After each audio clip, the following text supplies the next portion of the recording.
No one tells P. Diddy what to do. Like, Absolutely. who tells him what to do? Clive Davis in the beginning. No, he didn't empower him. That his ass on a block.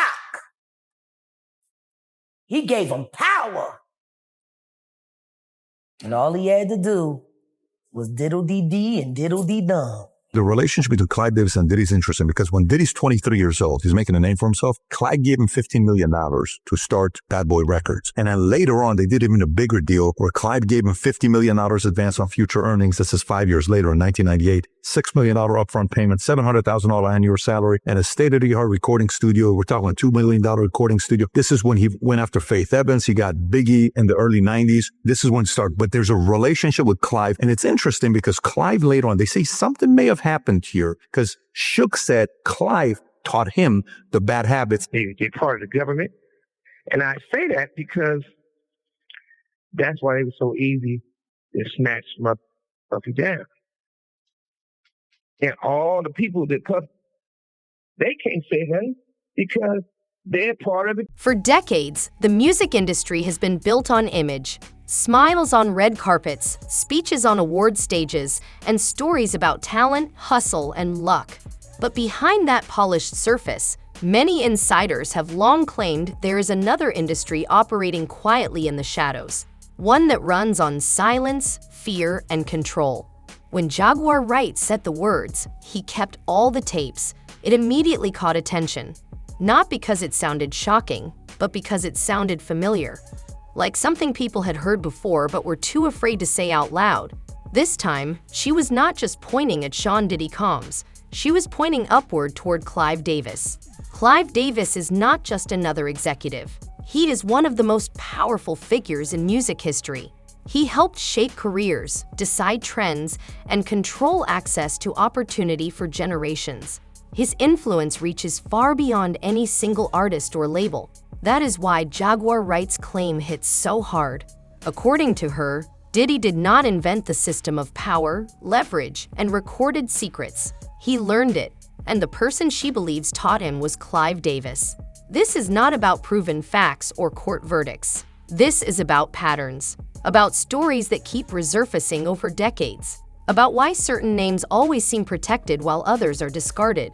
Most importantly, it is about why some people in the industry now appear genuinely afraid as Diddy's legal troubles are no longer rumors. Because if Diddy falls, one question becomes unavoidable. Who stands behind him, hoping their name is never spoken? When Sean Combs was fired from Uptown Records in the early 1990s, his future looked uncertain. He had talent, ambition, and confidence, but he had also made enemies. Many executives believed he was too reckless to trust. That is when Clive Davis stepped in. You're damned if you do and you're damned if you don't. So once again, why does diplomacy matter? It wasn't diplomacy that got me that award. It was honesty.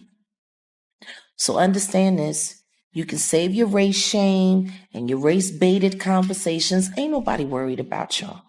We got serious work to do. And after talking to my good friend Paperwork today, it looks like there's some things that I need to make sure that we alert Cash Patel's office about. We think it's of great concern.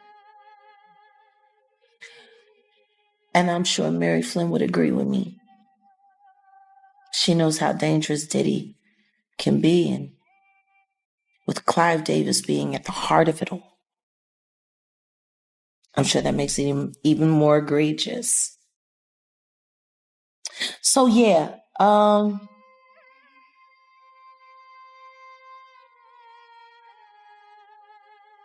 last time I checked, I'm American.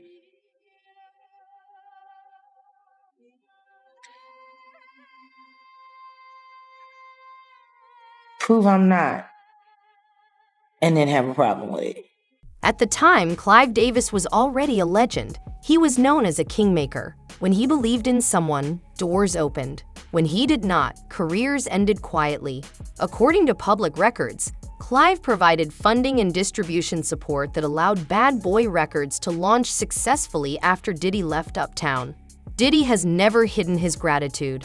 On major stages, including award ceremonies, he publicly credited Clive Davis for believing in him when others would not. He referred to him as a mentor and guide. On the surface, this looked like a classic success story. A young visionary supported by an experienced executive. But critics argue this mentorship went deeper than music. Jaguar Wright claims Clive did not just teach Diddy how to run a label. She alleges he taught him how power really works in the industry. How to control narratives, how to collect leverage, how to protect yourself by making sure others have more to lose than you do. They just know he got the budget. He go to LA, he talk to Clive, he come back with the bread. Apparently, he has this man's confidence. Yeah, I'm sure that man was very confident with his penis in his mouth. You know what I'm saying? Clive is a whole freak. You think Clive put him on to all I that? know. Clive, that's what he do. Queen Clive. Long may she reign in hell.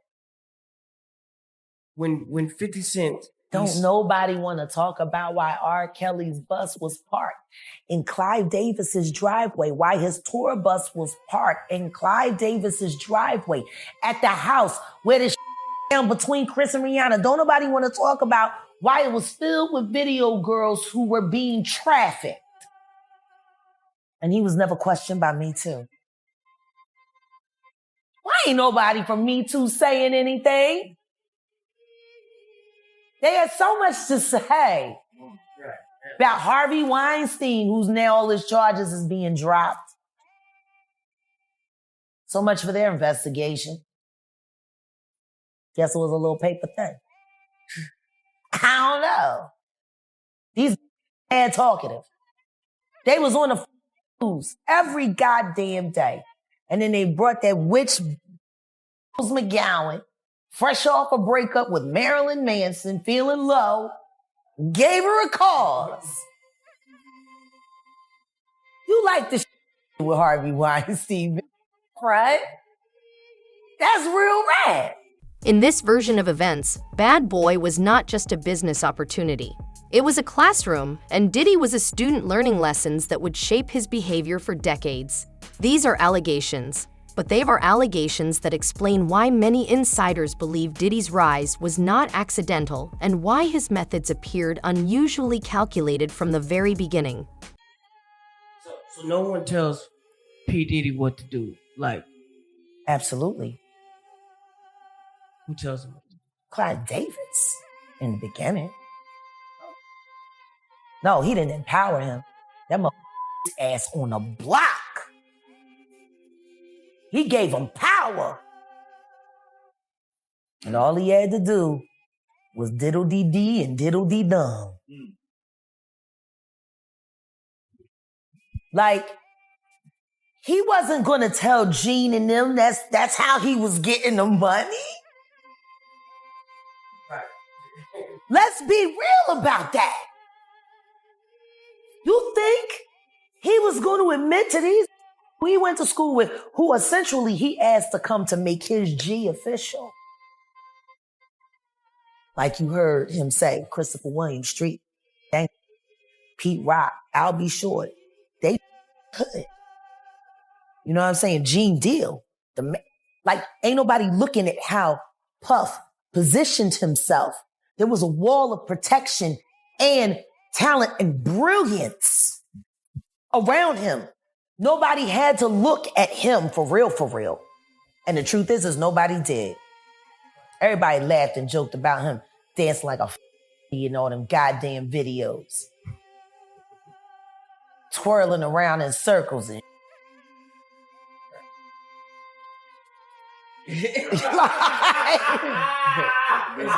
this wild. Like, you know, so I'm just saying, they didn't know. And he wasn't telling them. They just know he got the budget. He go to LA, he talk to Clive, he come back with the bread. Apparently, he has this man's confidence. Yeah, I'm sure that man was very confident with his penis in his mouth. You know what I'm saying? Clive is a whole freak. You think Clive put him on to all I that? know. Clive, that's what he do. Queen Clive. Long may she reign in hell. When 50 Cent... Don't nobody want to talk about why R. Kelly's bus was parked in Clive Davis's driveway, why his tour bus was parked in Clive Davis's driveway at the house where the between Chris and Rihanna. Don't nobody want to talk about why it was filled with video girls who were being trafficked. And he was never questioned by Me Too. Why ain't nobody from Me Too saying anything? They had so much to say about Harvey Weinstein, who's now all his charges is being dropped. So much for their investigation. Guess it was a little paper thing. I don't know. These bitches was mad talkative. They was on the news every goddamn day. And then they brought that witch Rose McGowan, fresh off a breakup with Marilyn Manson, feeling low, gave her a cause. For years, rumors followed Clive Davis quietly.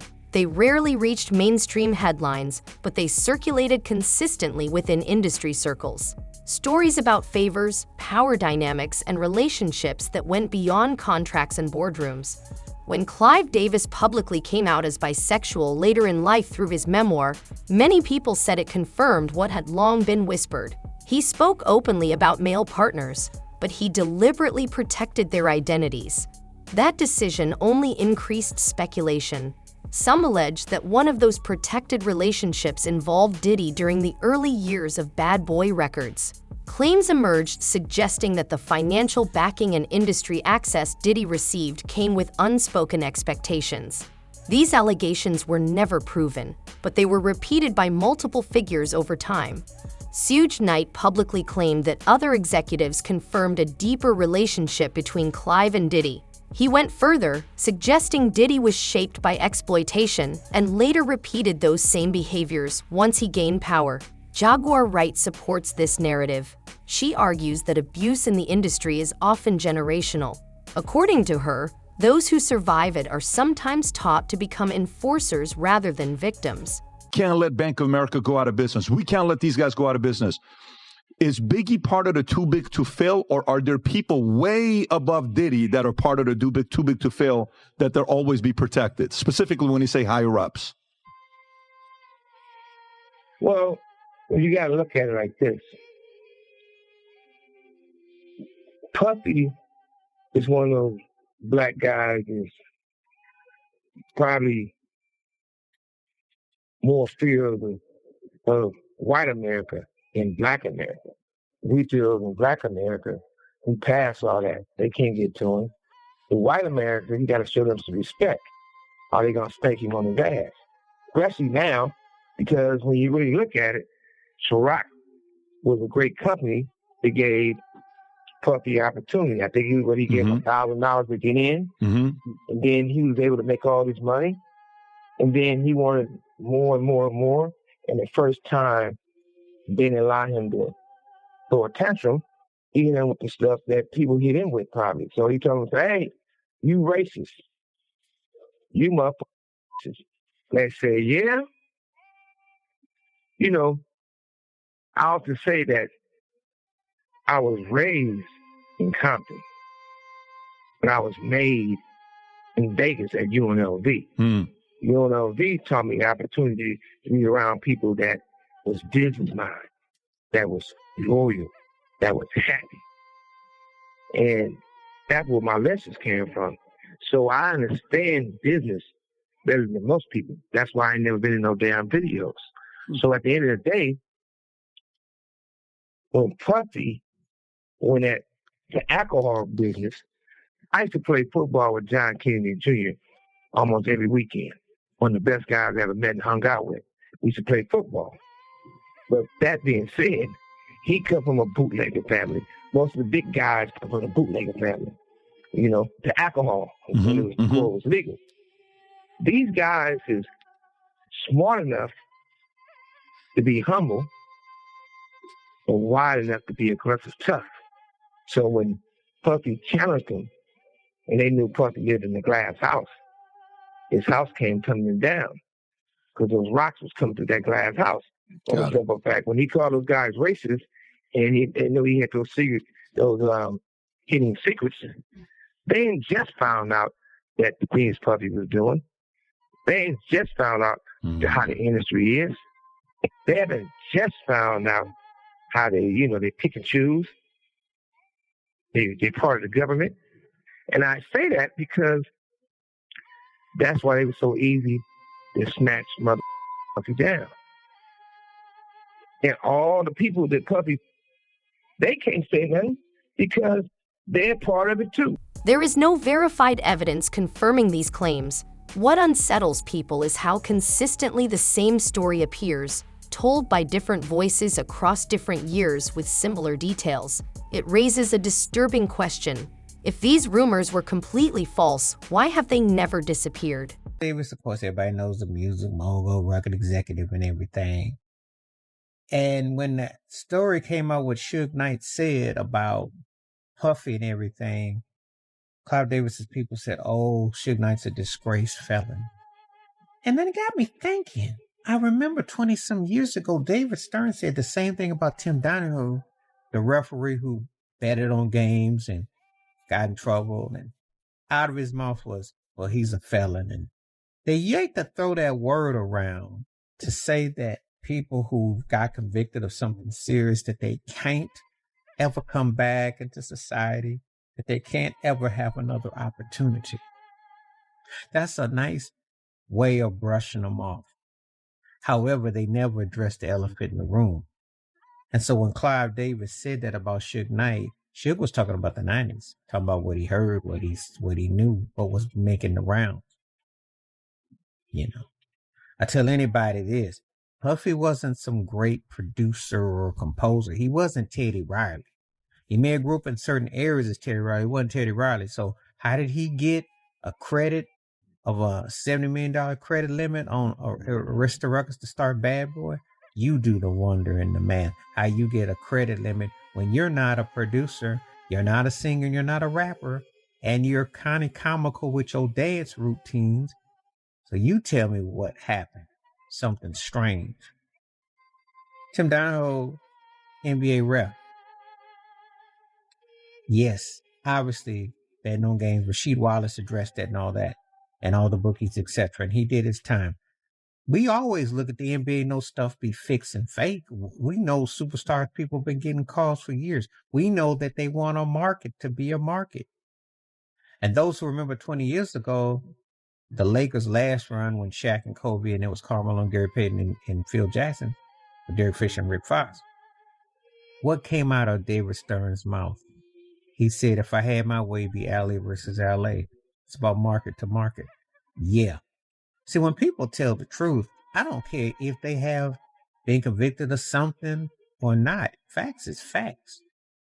That has nothing to do with the reality. But I noticed that Clive Davis, like David Stern, like to throw that felon word on people to offset from talking about the reality. When we put some stuff together, you don't have to be Einstein or a genius to see, or Dr. Charles Drew or something to put it together, or George Washington Carver to see where the nut is coming from, where it grows. You can see it right there in front of your eyes. There's no element of surprise there. When Jaguar Wright said he kept all the tapes, she was not speaking metaphorically. She was describing a system of control. According to her, the recordings were intentional. She claims Diddy recorded private moments, parties, conversations, and situations where people were compromised. Not for entertainment, not for memory, but for leverage. More importantly, she suggests this behavior was learned. That Diddy did not invent the idea of documentation as power. He inherited it from those who came before him. Jaguar implies Clive Davis understood the value of recorded secrets long before Diddy did. In her view, the fear surrounding Clive Davis today is not about direct involvement in crimes. It is about exposure. about history being revealed without filters or protection. There is no public proof that Clive Davis appears on any recording. No tape has surfaced showing his involvement. But fear does not require evidence. Fear lives in possibility. If recordings exist, they do not need to be released to cause panic. The mere chance that they could exist is enough to make powerful people nervous. That is why, according to Jaguar Wright, Clive Davis is watching Diddy's downfall closely. Not with sympathy, but with concern. Because once one person loses protection, everyone connected to them becomes vulnerable. Can you just get, for people who don't know, like, because I've always thought black people started music, just me. Well, the thing is we did. We were the culture. The Jews and the Italians monetized it and started setting prices. That's why Clarence Avant was so important to the black community in entertainment. Because he was the go-between for the talent to the powers that be. He understood what their objective was and he knew what his people needed and he created that balance, which is why Clive Davis hated him so much. See, people don't want to... Did y'all see when they interviewed Dapper Dan about Diddy? I haven't seen that one. Please. They ran into Dapper Dan in Harlem and they asked him what he thought about what was going on with Diddy and if he knew Diddy. And I love Dapper Dan for this. He said, I grew up with his parents. I knew his parents. He said, and what's going on with him has been going on long before him. Now, his father was a government snitch and a bad actor in the criminal world altogether. The woman that they're saying is his mother was a prostitute, a whore. But there's whispers in the streets of Harlem that Diddy's mother isn't alive. Not his biological mother, that woman is his aunt. Whoa. There are whispers. Wait a minute. There are whispers. Diddy's story is so convoluted, but nobody really likes talking about who he was before he became Puffy. As lawsuits and allegations against Diddy became public, one pattern kept appearing. The parties, the private gatherings, the late-night environments where normal rules no longer apply. Former insiders described these events as carefully controlled spaces. According to allegations, guests were surrounded by wealth, influence, and pressure. Substances were present. Boundaries blurred. Recordings were allegedly made. Jaguar Wright claims this system did not begin with Diddy. She argues it was a model passed down through the industry, a way to ensure silence through mutual compromise. In her view, Clive Davis understood this system long before Diddy did. He allegedly taught Diddy how to create environments where people would protect the secret because revealing it would destroy themselves. There is no verified evidence tying Clive Davis directly to these events, but former employees have whispered about a culture where, after a certain hour, safety no longer mattered.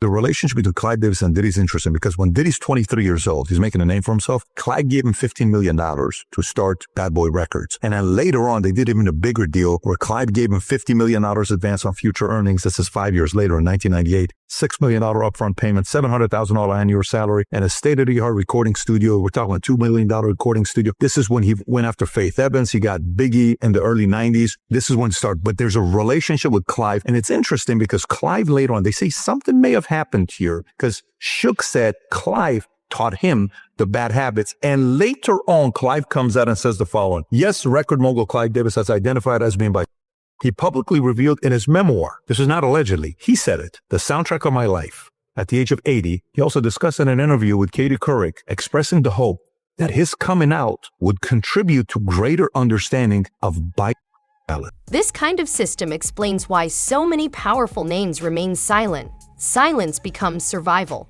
Speaking out becomes self-destruction.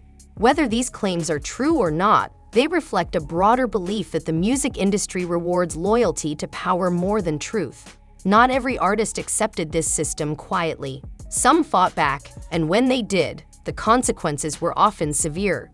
TLC's confrontation with Clive Davis is one of the most well-known examples. After selling millions of records, they reportedly received shockingly low pay.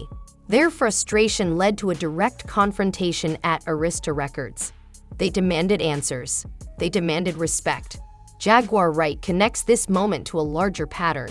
According to her, artists who challenged authority were labeled difficult, ungrateful, or unstable. Their careers slowed. Opportunities disappeared. She goes further, suggesting some artists did not just lose careers but lost their lives. These claims are extremely serious and completely unproven, but they persist because many believe the industry has never been fully held accountable. In this narrative, Clive Davis represents the top of the system. Diddy represents the student who mastered its rules. Artists represent disposable assets. Whether or not one believes these claims, they show how deeply mistrust runs in the industry. And good afternoon. I'm Whit Johnson in New York. We're coming back on the air because the judge has just sentenced Sean Diddy Combs to 4 years in prison. He was found guilty over the summer on 2 counts of transportation to engage in prostitution in connection with his ex-girlfriend Cassie Ventura and another woman, but was acquitted on more serious charges that could have sent him to prison for life. Let's get right to our chief investigative correspondent, Aaron Katursky, who's been following this trial from the beginning. He joins us from outside the courthouse in Lower Manhattan. So, Aaron, we just got the verdict right there. We know that Combs himself spoke to the judge. The judge responded. Lay out the sentencing here and what went down in the courtroom today. She said he has to stay. This was a very long sentencing hearing, which Sean Combs himself, once larger than life, was left begging for mercy, standing at the defense table, telling the judge that he's a changed man, apologizing for his behavior. But that request for a lenient sentence of time served was rejected by the judge, Arun Subramanian, who said it was insufficient to send the kind of message that he wanted to send, that violence against women must be met with real accountability. And so he sentenced Sean Combs to 4 years in prison. That's not as much as federal prosecutors here wanted. They wanted 11 years in prison, reminding the judge that Sean Combs has a penchant for violence and abuse, pointing to 2016 hotel security video showing Combs attacking Cassie Ventura. Combs says he knows that video intimately. He apologized to Cassie Ventura. The judge said 11 years was unreasonable, but 4 years is just the right amount, the judge said, to send a message to Sean Combs, to victims of domestic violence, that their accounts will be taken seriously. Whit? Aaron, thanks. Let's go ahead and bring in a trial attorney and ABC News legal contributor, Brian Buckmeyer. Brian, we just heard Aaron lay out right there that the defense was hoping for 14 months in credit for time served. The prosecution wanted 11 years. So this is somewhere in the middle. Is this verdict what you expected? It actually was not what I expected, and this is why I say that. The probation report said anywhere from 70 to 87 months, much higher than the 15 months that the judge gave. And understand, and I'll try to break down the math as best as I can, the judge understands the math of how this all works. With 50 months in the federal system, you only do 85% of that. So you take away about 8 months or so, that's 42 months. And don't forget that Sean Combs has already been sitting in MDC, the jail here in Brooklyn, New York, for 13 months. So you subtract 13 months even from that, you're looking at something like 2 years, maybe 3 years at the end of the day. The judge knew that and still gave this sentence. I think if you're Sean Combs and his defense team, a hard day, but overall a win for them. Diddy's legal troubles have changed everything. The protection that once surrounded him appears weakened. Lawsuits are public. Investigations are ongoing. Former allies are distancing themselves. When one powerful figure loses protection, others begin to worry. Jaguar Wright believes Clive Davis is afraid not because he committed crimes, but because history may be revisited. Stories once buried may be told without the usual safeguards. If Diddy recorded everything, his downfall threatens more than his reputation. It threatens an entire era of unchecked power. Clive Davis survived decades in the industry by controlling narratives. But narratives are fragile when secrets surface. That is why, according to Jaguar Wright, this moment feels different. The silence feels heavier. The fear feels real. For years, the music industry followed unspoken rules. Do not ask questions. Do not challenge power. Do not expose what keeps the system running. Clive Davis represented the top of that system. Diddy represented its evolution. Jaguar Wright represents the voice that refuses to stay quiet. Whether her claims are true or exaggerated, they have forced a conversation the industry avoided for decades. Because if power was built on secrets, and those secrets were recorded, accountability becomes inevitable. The fall of one man is never just about him. It is about who taught him, who protected him, and who now fears being named. So as the spotlight stays on Diddy, one question remains.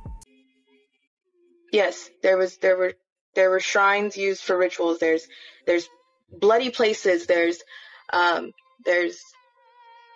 parts where there's limbs. People cut off limbs and want you to have sex in it. There's blood. There's blood that I don't even know who it belongs to. There's a lot. So hang on. So someone like the people that you've named are here at these shrines where there is human flesh, bones, human body parts, and they want people to participate in orgies in amongst all of this human blood. Is that a satanic ritual feces? Is this a satanic ritual that they are participating in? Yes. Yes, there's people who want to, there's people who have animals, dead animals. I was taken and told that I had to give a blowjob to Biden. So Joe Biden was there at this shrine. Mm-hmm. Something happened. I don't know what happened. I was down there for a while. There's certain people that you don't talk about because you just don't. There were certain people that I seen down there, from Beyonce, Jay-Z.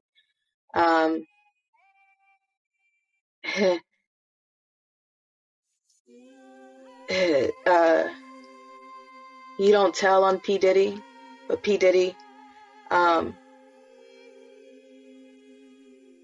So you said you don't tell on these people. Is that like a code that all victims adhere to? They don't talk about this stuff? Yes, you don't, because nobody's going to believe you. You're nothing to them. You don't count. You're just a toy. You're not essential, as they call them. You're expendable. And as a child in that situation, I wasn't the type of person that was fighting all the time, because I started to learn who I was. I started to learn my pimp. I started to learn what I was in. I started to learn that you don't fight. You watch what you say, you watch what you do. And at some point I stopped fighting people, and I started to accept the fact of what I was told, that I was special enough to be with this person. I was special enough to be in the eyes of a celebrity or somebody who's on the radio or on TV. And I accepted that. If the tapes ever come out, will Clive Davis still be untouchable? Let us know what you think in the comments below. If you like this video, hit the subscribe button so you never miss any new uploads. And until then, fam, keep it real.